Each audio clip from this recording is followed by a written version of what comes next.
adanana ny tantarantsika androany dia mitondra ny lohateny hoe ny fanoloran-tena.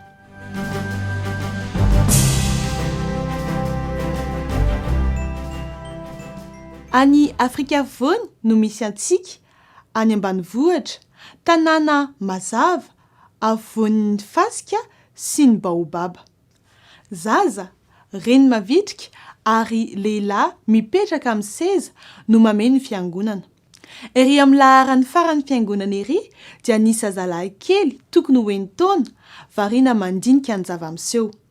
Fitaovam-pivavahana alahady io ary teo amin'ny fotoanany fanatitra.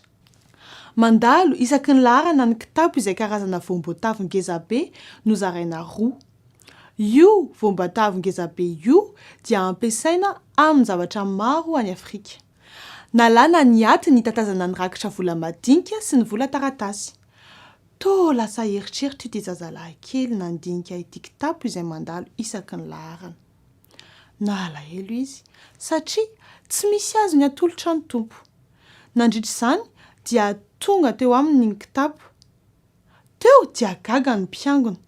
Nianika izy dia nidina tanatin'ilay kitapo sady niteny hoe ny zavatra tokana nanako dia omeko an'ny tompo.